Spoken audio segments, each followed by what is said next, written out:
NCRB संस्थान ने अपने एक नए डेटा को यहाँ पे प्रस्तुत किया है, जिसके अंतर्गत ऐसे बिंदुओं पर यहाँ पे चर्चा की गई है जो हमारे देश के लिए बहुत ही ज़्यादा यहाँ पे गंभीर रूप से सोचनीय है। देश की जीडीपी पर यहाँ पे प्रभाव पड़ेगा और मानवीय जीवन पर भी अत्यधिक यहाँ पे प्रभाव पड़ेगा। खबरों के हिसाब से देखा जाए तो यहाँ पर ट्रैफिक रूल्स और कुछ डकैती जैसी समस्याएं जो है उससे जुड़ी हुई यहाँ पे रिपोर्ट प्रस्तुत की गई है।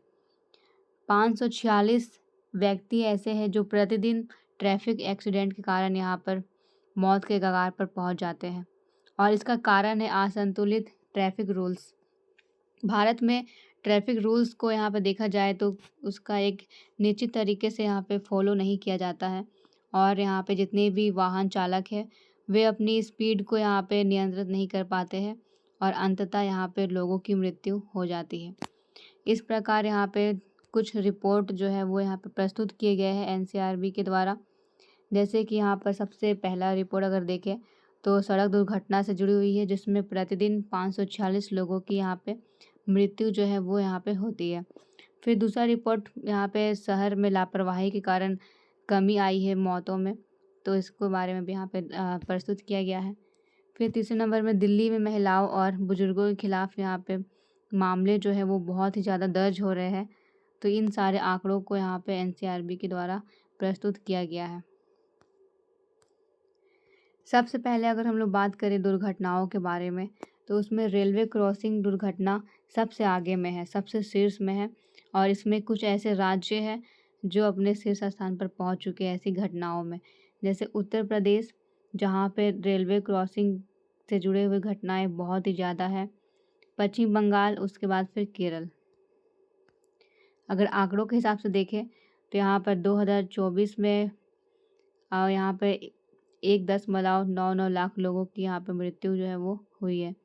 उसी प्रकार 2023 में अगर देखा जाए उसकी तुलना में तो यहाँ पे 0.79% की यहाँ पे वृद्धि देखने को मिली है।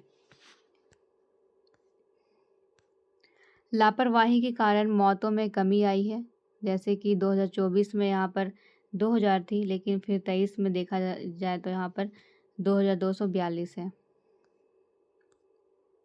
दिल्ली में बुजुर्गों को और महिलाओं को देखा जाए तो यहाँ पे उनके खिलाफ कुछ ऐसे मामले दर्ज हुए हैं जो बहुत ही ज़्यादा यहाँ पे हैं। महिलाओं की तुलना में देखा जाए तो यहाँ पर 2024 में लगभग जो है 13,396 2024 का ये आंकड़ा है। उसी प्रकार 2023 में अगर देखा जाए तो 13,300 यहाँ पे 66 व्यक्तियों की यहाँ पे देखा जाए तो रिपोर्ट दर्ज की गई है।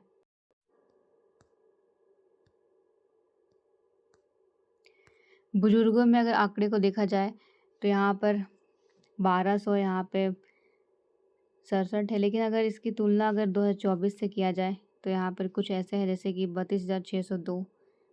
अगर 2023 की तुलना में देखा जाए तो ये 16.9% अधिक यहाँ पे वृद्धि को दर्शाता है। दिल्ली में ऐसा क्यों हुआ है, क्या कारण है जिसकी वजह से इतना ज़्यादा बुजुर्गों और महिलाओं में जो यहाँ पे लापरवाही या फिर हम लोग जो भी क्राइम है उसके आगे बढ़ते हुए अगर प्रभाव को देखें तो यहाँ पे कुछ ऐसे यहाँ पे कारण हैं जो कि यहाँ पे इसके लिए अहम भूमिका अदा करते हैं। जैसे सबसे पहले है असुरक्षित सार्वजनिक स्थान, फिर दूसरा है यहाँ पे दहेज प्रताड़ना और घरेलू हिंसा। महिलाओं में अगर देखा जाए तो यहाँ पर जैसे कि हम लोग सबसे पहले असुरक्षित सार्वजनिक स्थान के बारे में बात कर लेते हैं। अगर हम लोग देखें रात के समय में या फिर ऐसे स्थानों में जहाँ पर सन्नाटा छाया हुआ रहता है, असुरक्षित स्थान रहता है, तो वहाँ पर लगभग क्राइम जैसी जो समस्याएं हैं वो ज़्यादा उत्पन्न होती है, क्योंकि वहाँ पे लोगों का चहल पहल बहुत ही कम रहता है। तो दिल्ली में ऐसी स्थिति है जहाँ पर लोगों का आना जाना जहाँ देखा जाए तो बहुत ही ज़्यादा कम है, वैसे स्थानों पर बहुत ही ज़्यादा क्राइम जो है वो हो रहा है। दूसरा है दहेज प्रताड़ना और घरेलू हिंसा। महिलाओं को अक्सर यहाँ पे दहेज जैसी समस्याओं से यहाँ पे उसके प्रभाव से यहाँ पे गुजरना पड़ता है। बहुत सारे ऐसे परिवार हैं जो दहेज के नाम पर उनका शोषण करते हैं, घरेलू हिंसा से गुजरना पड़ता है और अंततः उन्हें फिर ऐसे कदम उठाने पड़ते हैं जिसके लिए फिर उन्हें यहाँ पर अनेक समस्याओं को झेलना भी पड़ता है। तो ये बहुत ही बड़ा कारण है जो महिलाओं को यहाँ पे भागीदार बनाता है। फिर तीसरा है अपहरण। लोगों के द्वारा अपहरण किया जाता है, फिर उसको यहाँ पर चोरी जैसी कामों में लगाया जाता है। कुछ बेरोजगारी भी इसमें महत्वपूर्ण भूमिका निभाती है। बेरोजगारी एक ऐसी चीज़ है जहाँ पर इंसान को चोरी करने, डकैती करने पर मजबूर किया जाता है। पड़ोसी राज्य का प्रभाव, दिल्ली के आसपास जितने भी सीमावर्ती क्षेत्र है उसका प्रभाव भी देखने को मिला है। पुलिस की कमी और कानूनी प्रक्रिया में देरी, ये सारे कुछ ऐसे कारण हैं जिसकी वजह से ये क्राइम जो है वो बहुत ही ज़्यादा यहाँ पे हो रहा है। फिर है पितृसत्तात्मक मानसिकता। अब हम लोग यहाँ पे दुर्घटनाओं के बारे में बात करेंगे। जैसे कि यहाँ पे देखा जाए तो लगभग कुछ आंकड़े यहाँ पे प्रस्तुत किए गए हैं, जिसमें उत्तर प्रदेश सबसे आगे है, जहाँ दुर्घटनाओं से संबंधित वहाँ पे रेलवे क्रॉसिंग से संबंधित मामले प्रस्तुत किए गए हैं। उसके अलावा यहाँ पे कुछ ऐसे भी मामले हैं जिसके तहत यहाँ पे दुर्घटनाएं जो है वो बहुत ज़्यादा हो रही है। जैसे सड़क दुर्घटना, लगातार यहाँ पे सड़कों पर एक्सीडेंट देखने को मिलता है, जिसके कारण यहाँ पे लगभग जो है बहुत ही ज़्यादा जनसंख्या जो है इसके प्रभाव में आ जाती है। फिर रेलवे दुर्घटना, रेलवे ट्रैक या फिर परिसर के अंतर्गत जितने भी घटनाएं हैं वो इसमें शामिल होती है। फिर रेलवे क्रॉसिंग के जरिए यहाँ पे जितने भी मामले हैं वो भी इसमें शामिल होती है। यहाँ पे कुछ आंकड़े हैं जो कि इसके अंतर्गत दिए गए हैं। उत्तर प्रदेश में लगभग यहाँ पे 13.6% है। उसी प्रकार तमिलनाडु में यहाँ पे 10.2% और फिर महाराष्ट्र में 9.8%। तो इस प्रकार उत्तर प्रदेश यहाँ पे सबसे आगे में अभी मौजूद है ये जितनी भी घटनाएं हैं उसके लिए। कुछ ऐसे भी मौत हैं जो कि यहाँ पर अलग अलग कारणों से भी होती है। जैसे कि यातायात दुर्घटना तो होती ही है, साथ में अचानक मौत। बहुत सारे ऐसे गतिविधि है जैसे कि व्यक्तियों की अचानक मौत भी हो जाती है। विविध कारकों के कारण भी डूबना, गिरना, ये कुछ ऐसे कारण जिसकी वजह से यहाँ पे तत्काल लोगों की मृत्यु हो जाती है। फिर से यहाँ पे है जहर पीना। जहर पीने की वजह से भी बहुत आंकड़े यहाँ पे देखने को मिला है। बिजली का झटका, आकस्मिक आग और फिर यहाँ पे प्राकृतिक आपदाएं, ये सारे मिला करके देखा जाए तो लगभग जो है देश की अर्थव्यवस्था पर इसका बहुत ही नकारात्मक प्रभाव देखने को मिला है। इन सारे आंकड़ों को देखते हुए भारत की अगर स्थिति को देखा जाए तो इसकी स्थिति में यहाँ पे क्या क्या मामले जो है वो दर्ज हो सकती है। जैसे कि प्रतिवर्ष लाखों यहाँ पे सड़क दुर्घटनाएं होती है भारत में। बड़ी संख्या में यहाँ पर युवाओं की मृत्यु देखने को मिला है। ग्रामीण और शहरी दोनों स्तरों में यहाँ पे समस्याएं को देखने को मिला है। किस प्रकार यहाँ पे ग्रामीण से शहरी में आते हुए लोगों की मृत्यु होती है। आंकड़े को अगर देखा जाए तो यहाँ पे एक्सीडेंट सबसे ज़्यादा बड़ा आंकड़ा यहाँ पे प्रस्तुत करता है। फिर ओवर स्पीडिंग, आजकल अगर देखा जाए तो ये वाहनों जितने भी वाहन चालक हैं वो अपनी स्पीड को बहुत ही ज़्यादा ओवर कर देते हैं और जिसकी वजह से पैदल चलने वाले व्यक्तियों को भी इसका सामना करना पड़ता है। कुछ मुख्य कारण भी यहाँ पर दिए गए हैं जैसे कि तेज़ गति से वाहन चलाना, शराब पीकर ड्राइविंग करना। अगर शराब पीकर कोई ड्राइवर अगर ड्राइविंग करता है तो उस दौरान संतुलन बिगड़ जाता है और जिसकी वजह से फिर एक्सीडेंट हो जाती है। उसी प्रकार ख़राब सड़क डिज़ाइन, कभी कभी अगर देखा जाए तो सड़कों का डिज़ाइन बहुत ही ज़्यादा यहाँ पे ख़राब रहता है। रात के समय में ये ज़्यादा दुर्घटनाएं जो है वो होती है। रात के समय में अगर किसी ऐसे इलाकों में अगर गाड़ी चलाया जा रहा है जहाँ पर सड़क बीच में ख़राब है और वहाँ पे लाइट की सुविधा नहीं है तो फिर उस दौरान यहाँ पे एक्सीडेंट हो सकते हैं। फिर ड्राइवर अगर थका हुआ है और वो अपना काम कर रहा है उस दौरान भी उसके असंतुलन जो है वो यहाँ पे बिगड़ सकता है।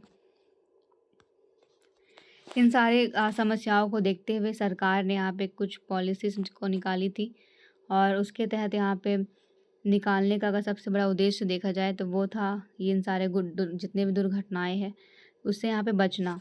जैसे कि सबसे पहले है सड़क सुरक्षा नीति, उसके बाद मोटर वाहन संशोधन अधिनियम, राज्य और केंद्रों के बीच समन्वय। अब हम लोग यहाँ पर अपने अर्थव्यवस्था पर इसका प्रभाव क्या क्या पड़ेगा उसके बारे में बात करेंगे। जैसे कि यहाँ पर देखा जाए आए दिन इतना ज़्यादा दुर्घटना देखने को मिल रहा है, इतना ज़्यादा क्राइम देखने को मिल रहा है, तो इससे हमारे अर्थव्यवस्था पर क्या प्रभाव पड़ेगा। सबसे पहला अगर प्रभाव है तो वो है इलाज का खर्च। अगर दुर्घटनाएं अधिक होती है, एक्सीडेंट अधिक होता है, तो यहाँ पर इलाज का खर्च जो है वो जहाँ पे ज़्यादा बढ़ जाता है, ये सरकार के ऊपर भी बढ़ जाता है। जैसे कि यहाँ पे अगर देखें, सरकार ने यहाँ पर आयुष्मान भारत योजना निकाला है, जिसके तहत यहाँ पे रोगियों को सहयोग मिलता है। अगर ज़्यादा मात्रा में यहाँ पे अगर एक्सीडेंट होता है तो फिर सरकार को अपने इलाज का खर्च में भी बढ़ोतरी करना पड़ेगा। उसी प्रकार परिवारों को भी इसमें अपना खर्च जो है उसे यहाँ पे ज़्यादा देना पड़ेगा। कार्यबल की हानि, अगर हम लोग रिपोर्ट के हिसाब से बात करें तो जितने भी एक्सीडेंट हो रहे हैं लगभग ये 18 वर्ष से लेकर के 40 या 45 वर्ष के बीच के आयु वर्ग के लोगों के हो रहे हैं। ये एक बहुत ही बड़ी गंभीर समस्या है, जिसके अंतर्गत यहाँ पर कार्यबल व्यक्ति की यहाँ पे कमी को देखने को मिल रहा है। बीमा बोझ यहाँ पे बढ़ेगा, उत्पादकता में गिरावट होगी, क्योंकि ये कार्यबल जितनी भी देखा जाए तो ये लगभग ये जो उम्र है वो 18 वर्ष से लेकर के यहाँ पे 40-45 वर्ष तक का रहता है, और इसके वजह से यहाँ पे उत्पादकता में बहुत ज़्यादा गिरावट देखने को मिलेगी। मानव जीवन पर इसका क्या प्रभाव पड़ेगा, जैसे कि अगर पहले हम लोग सामाजिक स्तर पर इसका बात करेंगे। सामाजिक स्तर पर देखा जाए तो परिवार का आर्थिक सहारा यहाँ पे ख़त्म हो जाता है। अगर किसी व्यक्ति का मृत्यु होता है तो उसकी वजह से यहाँ पे परिवारों पर आर्थिक बोझ बढ़ जाता है और उनका सहारा यहाँ पे ख़त्म हो जाता है। बच्चों की शिक्षा पर प्रभावित, अगर यहाँ पे किसी एक व्यक्ति के जाने से उसके घर के लगभग यहाँ पे जितने भी सदस्य हैं उनके सभी सदस्यों पर प्रभाव देखने को मिलता है। महिलाओं पर अतिरिक्त बोझ बढ़ जाता है। स्वास्थ्य पर प्रभाव के बारे में अगर बात करें तो यहाँ पर अस्थायी विकलांगता हो जाती है, लंबे समय तक इलाज चलता है।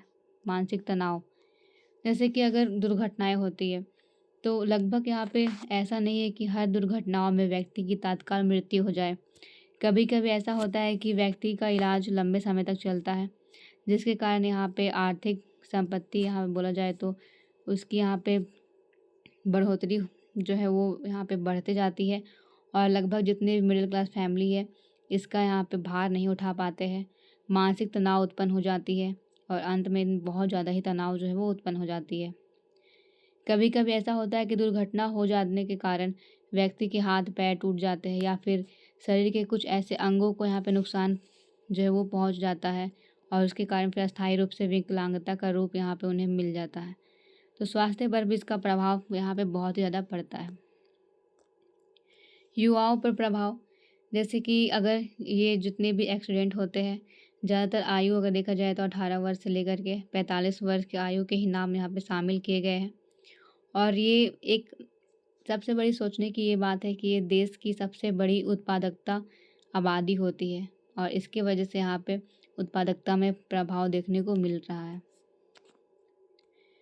मानव गतिविधियों पर प्रभाव, इन सारी घटनाओं के कारण अक्सर एक मानव के मन में बहुत सारे सवाल उठते हैं, जिसके वजह से सबसे पहला सवाल ये रहता है यात्रा का डर। अगर किसी रेल दुर्घटना को देखा जाए या फिर कभी प्लान जो है कुछ ऐसे व्यक्ति जो है वो घूमने का प्लान करते हैं, कभी कभी ऐसा होता है कि एरोप्लेन का दुर्घटना हम लोग को सुनने को मिलता है। कभी कभी सड़कों पर न जाने बहुत सारे ऐसे घटनाएं हैं जो हर दिन हमें सुनने को मिलता है, और इसके वजह से व्यक्तियों में यात्रा का डर बैठ जाता है। वे कहीं जाने से डरते हैं। अगर वे सोचते भी हैं कि अगर कहीं घूमने जाएंगे और उसी दौरान अगर यहाँ पर रेलवे का अगर कुछ ऐसा न्यूज़ आ जाए कि वो यहाँ पर एक्सीडेंट हो गया है, रेलवे का कुछ हो चुका, रेलवे का एक्सीडेंट हो चुका है, व्यक्तियों इतने मात्रा में उनका यहाँ पे मृत्यु हुआ है, ऐसा कुछ खबर आ जाता है तो फिर यात्री को यहाँ पे डर होने लगता है। ट्रांसपोर्ट सेक्टर यहाँ पे प्रभावित होने लगता है इन सारी गतिविधियों के कारण। आर्थिक गतिविधियों में भी यहाँ पे कमी आती है, सप्लाई चेन बाधित हो जाता है और श्रमिक की यहाँ पे कमी होती है। अगर शहरी जीवन पर इसका प्रभाव देखने की अगर बात करें तो यहाँ पे ट्रैफिक जाम, जैसे कि यहाँ पर अगर किसी क्षेत्रों में बहुत ज़्यादा अगर ट्रैफिक है तो उसका यहाँ पे कारण है कि अधिक मात्रा में वहाँ पर जो व्यक्ति है वो अपना जो भी ट्रैफिक रूल्स है उसका फॉलो नहीं करते हैं, क्योंकि अगर ट्रैफिक रूल्स का फॉलो किया जाए तो फिर वहाँ पर ट्रैफिक जाम नहीं होती है। लेकिन यहाँ पे व्यक्ति जो है वो अपना ट्रैफिक रूल्स को फॉलो नहीं कर पाते हैं, उसके वजह से फिर रोड में यहाँ पर जाम हो जाती है और उसकी वजह से फिर एक्सीडेंट भी हो जाती है। दूसरा, प्रदूषण। प्रदूषण एक सबसे बड़ा कारण है जो कि यहाँ पे वाहनों के चालन से देखने को मिला है। आए दिन जनसंख्या की बढ़ोतरी के साथ साथ वाहनों की यहाँ पे संख्याओं में वृद्धि हुई है और इसका प्रभाव हमारा यहाँ पर प्रदूषण जो है वो हो रहा है। समय की बर्बादी। अगर हम लोग ग्रामीण क्षेत्रों में इसका असर देखें, ग्रामीण क्षेत्रों में एम्बुलेंस या फिर ट्रॉमा सेक्टर की यहाँ पे कमी होती है, क्योंकि वहाँ पर अभी पहुँच जो है वो यहाँ नहीं हो चुका है। यहाँ पर शहरों की तुलना में अभी अगर गाँव को देखा जाए तो वहाँ पर इलाज के लिए भी अच्छी हॉस्पिटल वहाँ पे मौजूद नहीं है। लगातार वहाँ के लोगों का प्रवासन देखने को मिला है शहरों की ओर। लेकिन अगर ऐसी कुछ घटनाएं होती है तो फिर वहाँ पर मृत्यु लोगों का हो जाता है, क्योंकि वहाँ पे ये सारे सुविधाएं उपलब्ध नहीं है। भारत की जीडीपी पर प्रभाव। अगर हम लोग यहाँ पे देखें तो अगर प्रत्यक्ष प्रभाव के रूप में तो स्वास्थ्य व्यय यहाँ पे बढ़ जाता है, वाहन और संपत्ति की क्षति हो जाती है, बीमा का यहाँ पे क्लेम हो जाता है। अप्रत्यक्ष प्रभाव में मानव पूंजी का नुकसान हो जाता है, कुशल श्रमिकों की यहाँ पे मृत्यु हो जाती है, उत्पादकता में गिरावट आती है। अब हम लोग यहाँ पर इन समस्याओं से बचने के कुछ उपाय के बारे में बात करेंगे। सबसे पहले तो यहाँ पे सरकार को ऐसा कानून बनाना होगा ताकि इन सारे गतिविधियों को यहाँ पे स्थिर किया जाए। जैसे कि ओवर स्पीडिंग पर यहाँ पे सख्त जुर्माना लगाना होगा, ताकि जितने भी वाहन चालक हैं वो अपनी स्पीड को ध्यान में रखते हुए अपना यहाँ पे ड्राइविंग करें। फिर एआई आधारित कैमरे। सरकार को एआई आधारित कैमरे को हर सड़कों पर लगाना चाहिए ताकि सारे चीज़ों पर यहाँ पे निगरानी रखी जाए। और अगर यहाँ पे किसी ऐसे वाहन को देखा जाए जो अपनी लिमिट क्रॉस कर रहा है और ओवर स्पीडिंग पे आ चुका है तो फिर उन्हें यहाँ पे जांचने में यहाँ पे एक सहायता मिल पाएगी और फिर उन्हें यहाँ पे दंडित किया जाएगा। ई चालन का व्यवस्था किया जाना चाहिए। लाइसेंस प्रक्रिया में सुधार किया जाना चाहिए। सड़क इंजीनियरिंग में सुधार, जैसे कि जितने भी ब्लैक स्पॉट है उसमें सुधार करना होगा। बेहतर स्ट्रीट लाइट की सुविधाएं उपलब्ध कराना होगा, क्योंकि अक्सर रात्रि के समय में लाइट की सुविधा नहीं होने के कारण भी बहुत सारे एक्सीडेंट हो जाते हैं। स्पीड क्लाइंबिंग और डिजाइन को यहाँ पे सुधार करना होगा। पैदल यात्रियों के लिए यहाँ पे सुरक्षित मार्ग की व्यवस्था करनी होगी। अब है जागरूकता। जैसे कि यहाँ पे अगर देखें तो बहुत सारे ऐसे अभी भी व्यक्ति हैं जिन्हें ट्रैफिक रूल्स के बारे में या फिर सड़क पर चलने के लिए कुछ ऐसे नियम कानून के बारे में जागरूक नहीं है। उन्हें नियम कानून के बारे में भी कुछ पता नहीं है। तो यहाँ पर लोगों को जागरूक करना सबसे ज़्यादा आवश्यक है। साथ यहाँ पे कुछ ऐसे उपाय दिए गए हैं जिसके वजह से यहाँ पे बच्चों को स्कूल में ही यहाँ पे रोड सेफ्टी शिक्षा दी जाए कि अगर बच्चे सड़क पर चल रहे हैं तो उसे किस तरीके से चलना चाहिए, किस साइड में चलना चाहिए, रोड क्रॉस कैसे करना चाहिए। ट्रैफिक लाइट्स के बारे में उन्हें बताना चाहिए, ग्रीन लाइट्स क्या कहता है, रेड लाइट क्या कहता है, येलो लाइट क्या कहता है। तो यहाँ पर ट्रैफिक से जुड़े जेब्रा क्रॉसिंग के बारे में, इन सारे गतिविधियों के बारे में, चीज़ों के बारे में बच्चों को स्कूल लेवल पर ही ये सारी चीज़ों को बताना चाहिए ताकि फिर वे एक तरीके से यहाँ पर जागरूक हो सकें। मीडिया अभियान और ड्राइविंग एथिक्स के बारे में भी यहाँ पे जानकारी जो है वो लोगों को देनी चाहिए। स्वास्थ्य ढांचा, हर हाईवे पर ट्रॉमा सेंटर होना चाहिए, गोल्डन ओवर उपचार होना चाहिए, एम्बुलेंस का नेटवर्क तेज होना चाहिए ताकि अगर कहीं किसी कारणवश अगर एक्सीडेंट हो जाता है तो फिर वहाँ पे एम्बुलेंस अगर तेज वहाँ पे पहुँच जाएगा तेज़ी से तो फिर व्यक्ति की जान यहाँ पे बच सकती है, वो अपने हॉस्पिटल तक जल्दी पहुँच जाएगा। टेक्नोलॉजी का उपयोग करना चाहिए, इंटेलिजेंट ट्रैफिक सिस्टम का उपाय, स्पीड मॉनिटरिंग, इन सारे टेक्नोलॉजी का उपयोग करते हुए इन सारे गतिविधियों पर यहाँ पे लगाम लगाया जा सकता है। यहाँ पर अंतर्राष्ट्रीय उदाहरण के तौर पर देखें तो स्वीडन देश ने यहाँ पर एक विजन 0 नीति अपनाई है, जिसका उद्देश्य है सड़क पर शून्य मृत्यु दर। एनसीआरबी के बारे में हम लोगों ने यहाँ पे शुरू से ही बात की है कि एनसीआरबी ये रिपोर्ट दर्ज किया, ये यहाँ पर ये है, वैसा वैसा जो भी। तो ये आखिर में क्या है, एनसीआरबी आखिर में है क्या, इसका काम क्या है, इसका उद्देश्य क्या है। सबसे पहले तो इसका फुल फॉर्म देखें हम लोग तो राष्ट्रीय अपराध रिकॉर्ड ब्यूरो इसका पूरा नाम है, और ये गृह मंत्रालय के अंतर्गत काम करता है। और इसका उद्देश्य है देश भर में अपराध और अपराधियों से संबंधित जितने भी आंकड़े हैं उन सारे आंकड़ों को यहाँ पे एकत्र करना।